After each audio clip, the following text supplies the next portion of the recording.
The Deshaun Watson trade will go down as the worst trade in NFL history by light years. I don't think there's a chance in hell that ever gets eclipsed. It actually makes the Herschel Walker trade look like not that bad of a deal after all, because the Vikings, with Herschel Walker, they were still competitive, making it to the playoffs, getting to the divisional round. And technically, yes, the Browns in the Deshaun Watson era also made the playoffs, but that was on the back of Joe Flacco after Watson got hurt Week 9 against the Baltimore Ravens. This will also go down as the worst contract in NFL history. 5 years, $230 million fully guaranteed. That's an NBA level contract. Right now, Deshaun Watson would be the 15th highest paid player in the NBA, behind LeBron James at 14 and ahead of Rudy Gobert at 16. The return on investment, booty butt cheeks. 19 games played out of a possible 51,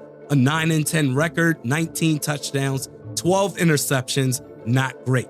This past year, 2024, played in just 7 games. Deshaun Watson, the Browns' record, 1-6 before suffering an Achilles tear, out for the year. The Browns obviously were hoping that in trading for Deshaun Watson that they were going to get the Houston Texans version of Deshaun Watson. One of the best quarterbacks in the league at the time, beautiful throws, escapability, mobility, even making throws on the run, dime passes. You thought that you were getting, if you're the Cleveland Browns, an NFL superstar quarterback. Instead, what you got in return is one of the worst quarterbacks in the NFL, not performing anywhere close to the $46 million per year deal that he signed, and he can't stay healthy.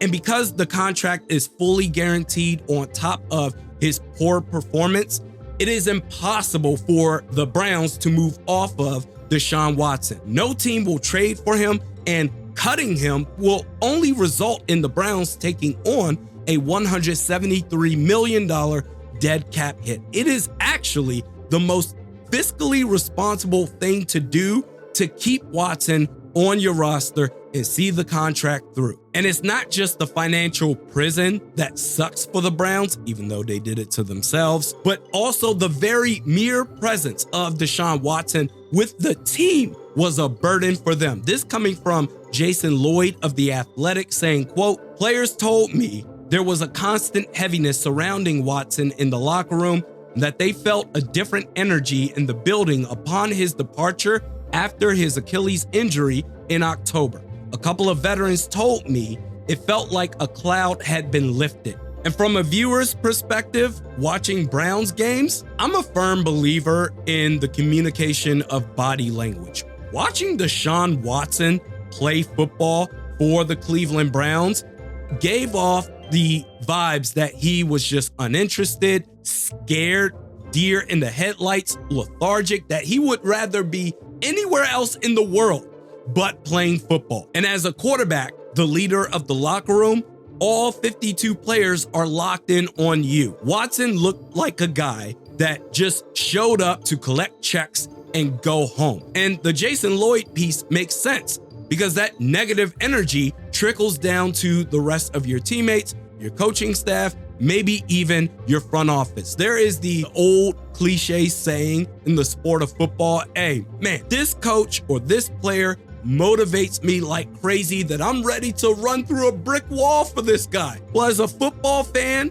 watching Deshaun Watson, he made me want to run to another channel. Hey, yo, this dude ain't serious. What other games do we got going on? And you could see the difference in the level of energy of his teammates playing with Deshaun Watson. All right, we just got to do the best we can to truck on through, versus the teammates playing with Joe Flacco, Jameis Winston, Dorian Thompson-Robinson, literally anybody but him. Visually speaking, outside looking in, the Browns players looked like they had something to play for.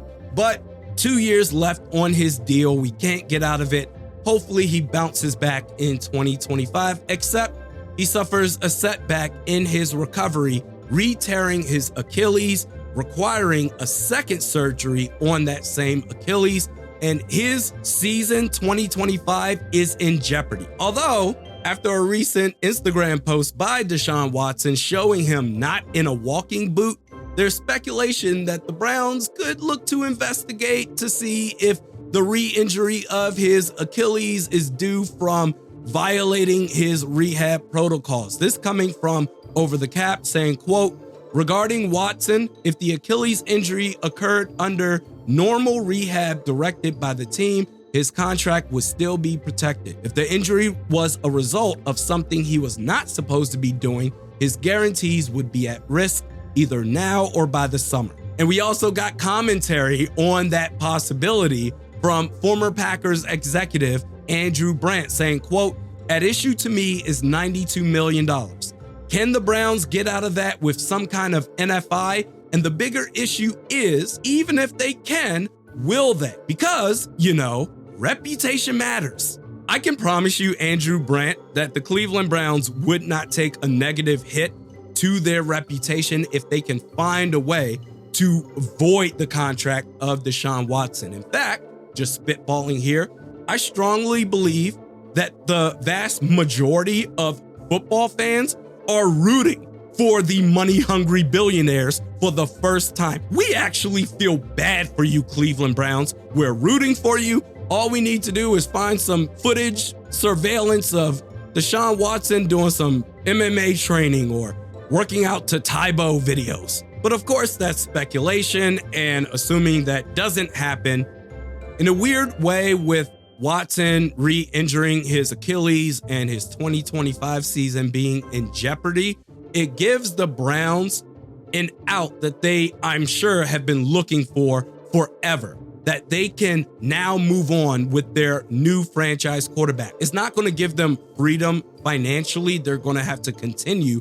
to take the cap hits, but the Deshaun Watson era can be over if the Browns choose to go that route. 2025, all right, you're out for the year. And even if you are able to return the tail end of 2025, you know what? We don't want to risk you getting injured again for your season's sake in 2026. And in 2026, you know what? We're going to make you not the backup, but actually the emergency third string quarterback. That the only way we ever see you in a Browns uniform playing on the football field again is if and only if the starter and the backup gets hurt. By then, you're 2 years in with your new franchise quarterback. 2027, still dealing with financial ramifications for Deshaun Watson because of the restructure and void years. But you know what? He's gone. You can finally breathe a sigh of relief. And for the Browns moving forward, their star player, their best player,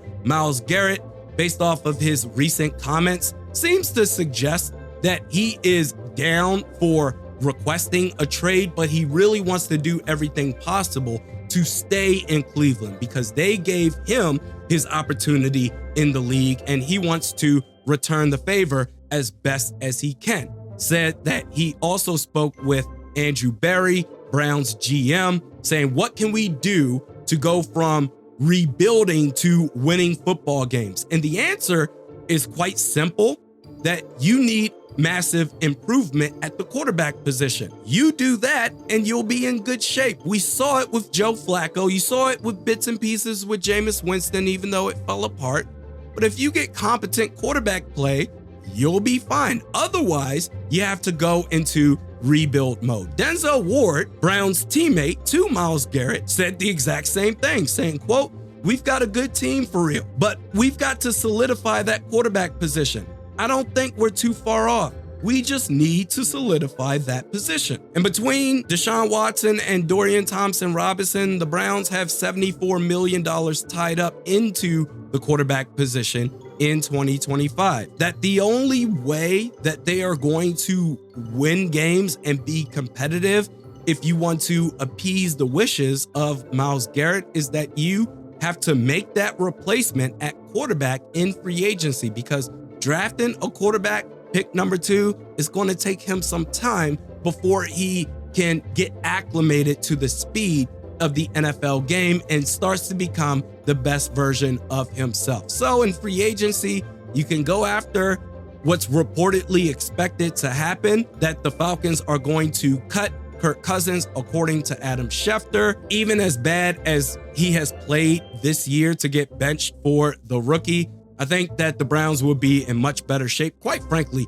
damn near any quarterback would put the Browns in much better shape compared to Deshaun Watson. And his market is not going to be great. All of the command that he used to have in negotiations, a no trade clause, $40-50 million per year guaranteed, that's out the window. So in theory, you can make that move, or you could go after Sam Darnold. Won 14 games, had a career resurgence to the likes of Geno Smith and Baker Mayfield. The thing is that at one point it was thought that he could command close to $50 million per year, but the last 2 games of the season, week 18, a chance to get the NFC's number 1 seed, and in the playoffs, wild card round, one and done, his market value certainly took a hit. But if you want to win games immediately, you can go that route, or you can take the smarter route, in my humble opinion, which is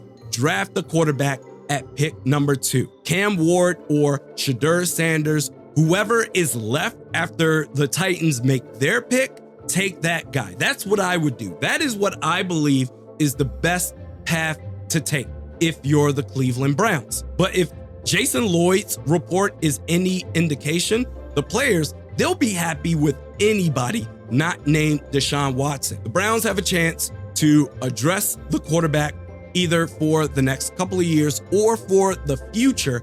And as long as it's not Watson, there will be real optimism going forward in 2025.